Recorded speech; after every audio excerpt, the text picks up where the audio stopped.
And there they are, the Sansui preamplifier and main amplifier combination. Recently got these two components off of eBay, and well, I guess you'll all believe me if I say I did pay a lot for these two components, and I actually still got a pretty decent deal on them, because the seller had just uploaded one rather bad photograph, one for each of the two. They were two separate auctions.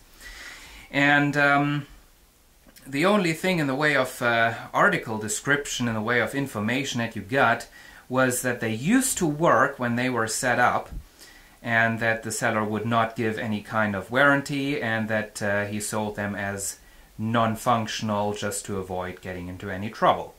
Well, unfortunately he will get into trouble. I have just written him a bit of a letter, a bit of a message, because these were shipped very badly.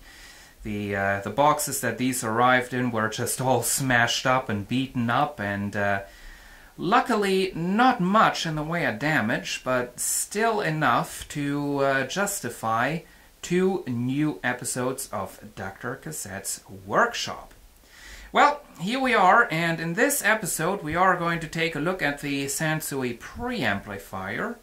So let's just separate this thing from all the other components and have a bit of a closer look and see what's going on. And there it is, the Sansui C-2101 preamplifier. And this is what I call a VIC, a very important component.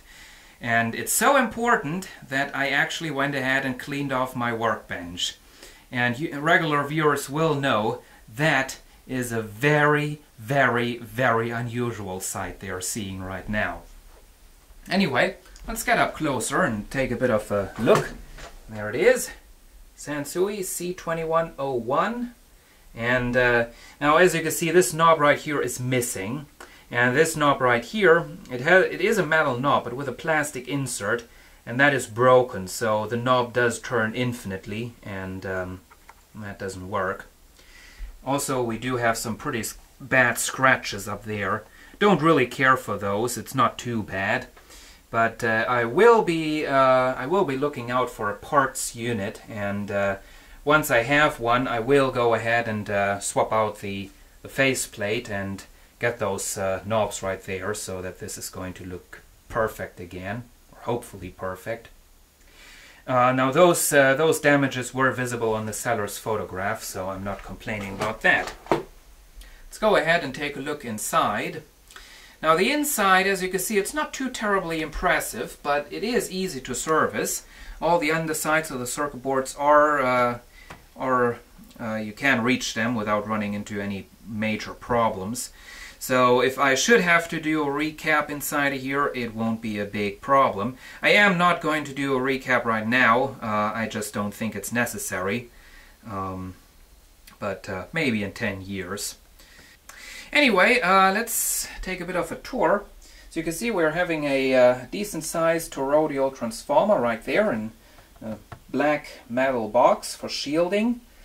There is the power supply. I could go ahead and do the usual and complain about the size of these heat sinks, as these transistors on there are getting quite warm, but they are not getting terribly hot, so that's okay.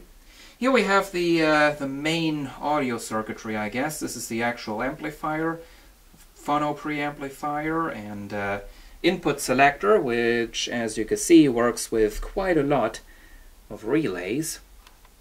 As you can see, basically all of this is relay controlled in some kind of a way. All the input selector, the output, and record output, etc.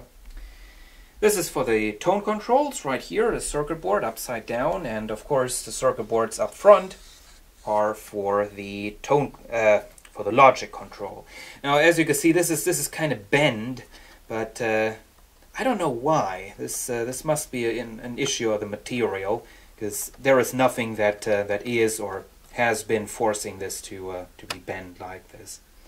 Here we have a blue Alps potentiometer right there, And this is not your standard potentiometer, these Blue Alps in their square boxes.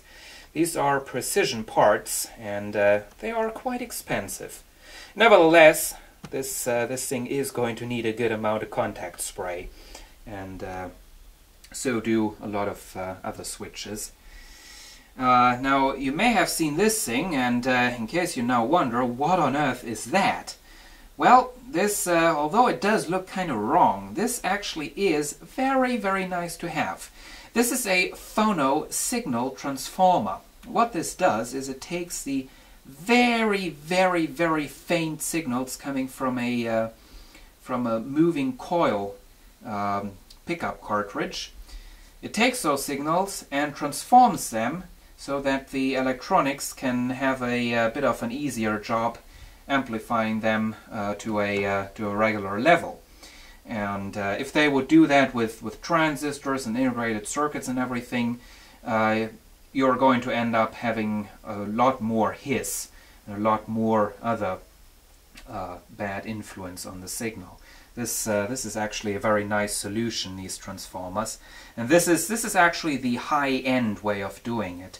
There are phono transformers you can buy separately, like, you know, your phono preamp, separate phono preamp with one of these transformers inside, and they do cost several thousand euros. So anyway, that's it basically for the inside. So well, what's wrong with this thing? Well, it did get damaged during the shipping due to the box being too small and due to the fact that there was just not enough packaging material, and a lot of the packing material were those stupid airbags, and this amplifier is heavy enough. If it falls onto those airbags, the airbags are just going to go pfft, and they are not going to protect anything. So that's stupid. The problem is these end plugs right there. These are supposed to be plugged into the phono 2 input, so that the phono 2 can't have any bad influence onto the phono 1 if you're not using it. Now, stupid seller left those plugged into there, and if I just turn this thing around, I'm not sure if you can really see that, but this block right here with these phono jacks has been smashed inwards.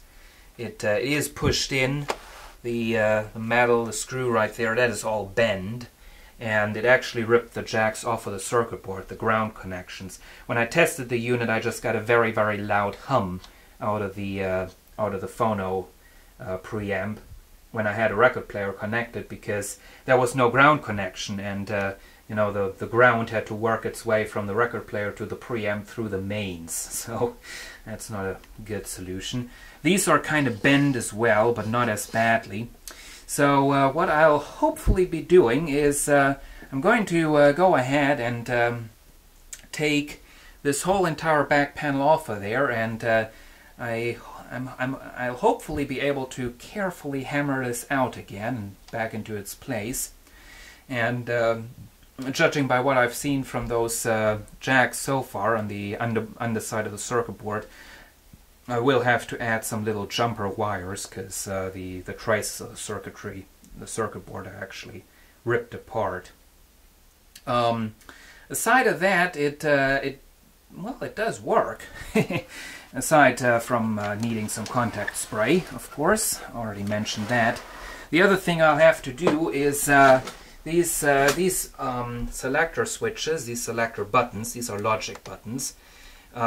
Each one of them has a little bar, and if you have them pressed, the bar lights up in a nice, comfortable yellow color. And that is still done with light bulbs, and the one on the CD input is on its way out. Usually it doesn't come on, but if you tap it and, you know, do a little bit of motivation, it will come on eventually. But of course that's not a permanent solution. Well, unfortunately, it's not as easy as I thought it would be. To get the back panel completely off of there, I'd have to do a lot of unsoldering, and I simply don't want to do that. So I came up with a solution that actually might be a bit better. I have these pieces of hard wood, and what I'm going to do is I'm going to put one piece on the inside and one on the outside. I don't know what on earth that is supposed to be. But I'm going to use this clamp thing and force the two pieces of wood together, and that should straighten out the dents in the metal. Now, I said this area right here was probably dented. I'm not completely sure about that, and well, I just want to leave that alone for right now. It's not bad. But this right here, now that I've unmounted the jacks, you can see that a lot better. This is really dented in quite badly, so that needs to be straightened out. And that's what I'm going to do. So I'll be right back. Okay, back again, and I'd say success. This is now almost perfectly straight again. You can see the piece that I put into there onto the back. See where the center hole was pushed into the wood. But it is almost perfectly straight again. Of course, it's never going to be 100% perfect again, because the metal is kind of stretched from being pushed in. But it's good. It is good. So I'm going to clean off the whole entire back panel, and well then, for as long as I have this thing removed, I can also reach the circuit board mountings of all those input jacks. So then I'm going to take a look at those.